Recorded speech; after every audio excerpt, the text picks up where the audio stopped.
dire ça comme Il y ça. a une pression. On dirait que ça monte là. Oui, là ça un monte. peu comme le stress parfois qui va crescendo. Voilà. Alors là, il faudra que il va devoir bénéficier de ce qu'il a vécu avant pour pouvoir affronter Akab et Jézabel. On a l'impression quand même qu'il est d'une trempe qui permet d'affronter cette Voilà, situation. c'est ça. Voilà, c'est ça. Voilà. Alors, qu'est-ce qui va se passer au verset 21?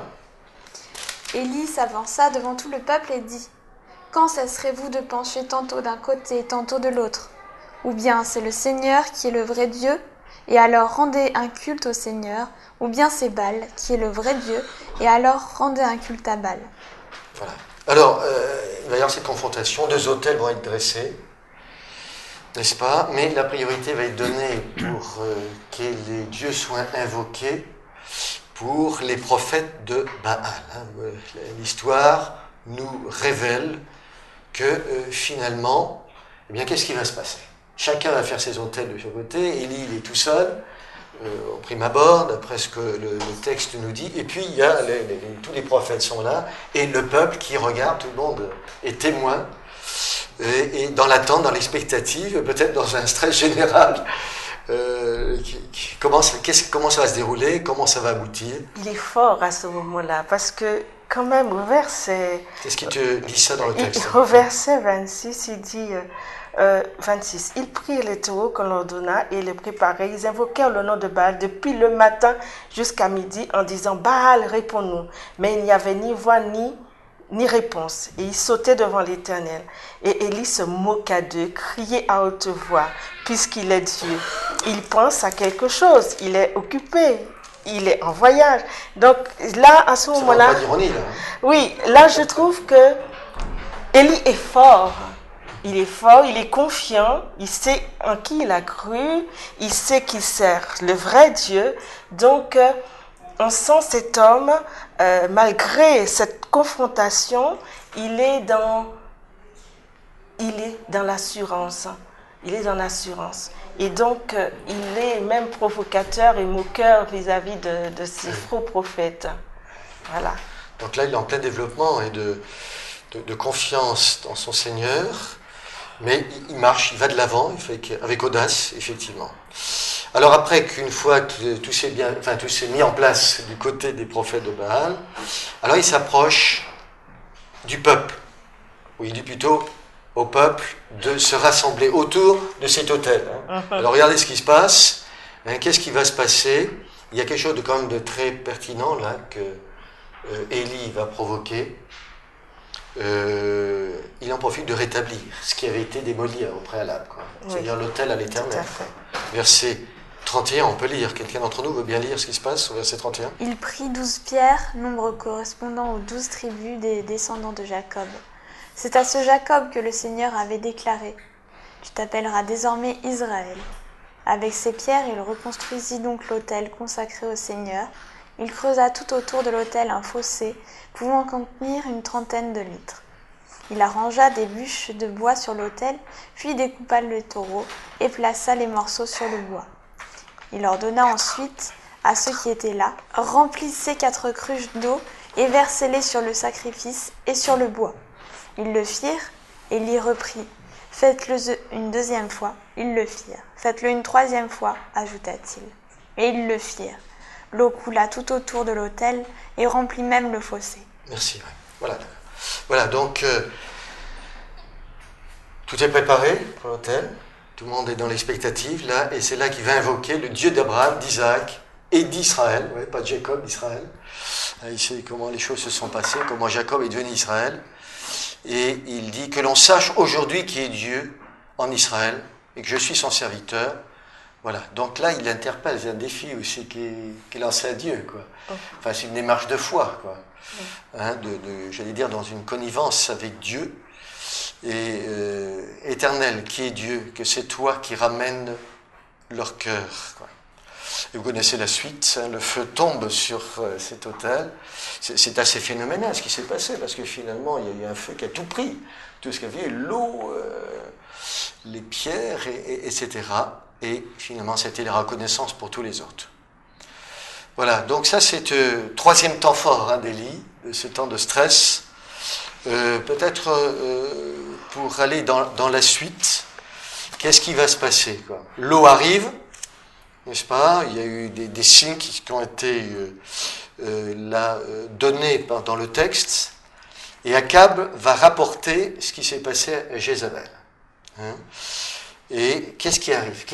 Quelle est la réaction de Jézabel en apprenant que, là, au verset 40, alors il va y avoir un autre moment très particulier au chapitre 18 et verset 40, si on peut lire.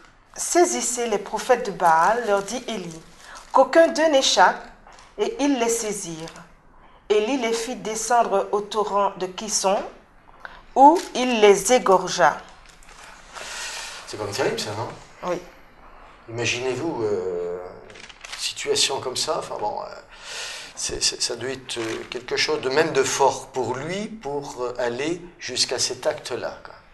Est-ce qu'on peut imaginer dans sa démarche, et pour faire face à toutes ces situations, ces circonstances, que ça a été un temps très fort pour lui au niveau de ses émotions? Émotion positive dans le sens où il a pu rétablir le vrai culte. Oui.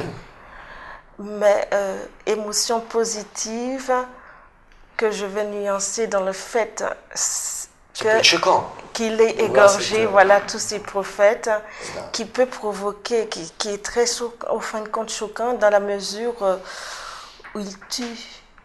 Il tue et cela doit de toutes les façons provoquer quelque chose chez lui, quand bien même que ce soit des faux prophètes. Il a dû les égorger. Et je crois que ça a dû provoquer quelque chose chez lui. Je reste persuadée. Il est dans un taux de fatigue après tous ces événements-là. Hein. Le stress, il faut quand même le porter. Alors voilà, Élie est dans la caverne maintenant. Et Dieu l'interpelle. Que fais-tu ici, Élie? Voilà. Et comment se défend Élie face à cette question-là? Comme si Dieu l'interpellait, comme si Dieu ne savait pas ce qu'Élie faisait là, comme pour lui dire, mais tu en es où finalement, Élie? Où tu en es? Tu as fait tout un chemin, tu as voulu aller dans le désert, comme si c'était une fin pour toi, et maintenant tu es venu jusque-là, et pourquoi finalement? Moi je t'avais mandaté pour différentes missions, et maintenant te voilà ici, qu'est-ce que tu fais? Comment il répond? Quelqu'un peut lire le verset 10? Il répondit, Seigneur Dieu de l'univers, je t'aime tellement que je ne peux plus supporter de voir comment les Israélites agissent. En effet, ils ont rompu ton alliance, ils ont démoli tes autels, et ils ont tué tes prophètes. Je suis resté moi seul, et ils cherchent à me tuer. Voilà. Alors, il va le dire 2 fois, ça, parce que Dieu va s'y reprendre une deuxième fois pour lui poser la même question. Mais entre-temps, il va se passer quelque chose. Verset 11, alors qu'Élie s'est exprimé, s'est cru seul devant ce qui s'est passé devant les prophètes là, de Baal, se croyait seul, je suis resté moi seul, on cherche à m'ôter maintenant encore ma vie, et Dieu, alors qu'il a exprimé ce qu'il ressentait en lui, finalement, l'Éternel lui dit, sors, tiens-toi dans la montagne devant l'Éternel. En quelque sorte, sors de la situation dans laquelle tu es. Je vais dire, sors presque de ton stress. Regarde-moi. Suis-moi, regarde à moi. C'est un appel, j'allais dire, à une foi renforcée ici. Tiens-toi dans la montagne devant l'Éternel. Et là, il va y avoir 4 manifestations physiques qui vont se passer, un vent violent, un tremblement de terre, un feu, comme si Dieu voulait se manifester, mais là il ne se manifeste pas dans ces éléments naturels. Au contraire, à un moment donné, le texte nous dit, il y eut un murmure doux et léger. Choraki dit, il y a un silence subtil qui passe, et là, Élie reconnaît la présence de Dieu, il enveloppe son visage de son manteau, nous dit le texte, et il sort de la caverne, en quelque sorte. Hein. Alors là, il y a un élément physique, il est dans la caverne, il sort, et Dieu reprend encore la question, que fais-tu ici? Et Élie répond aussi la même phrase de tout à l'heure, au verset 14. Mais seulement là, alors que Dieu s'adresse à nouveau à Élie alors qu'il est sorti de cette montagne.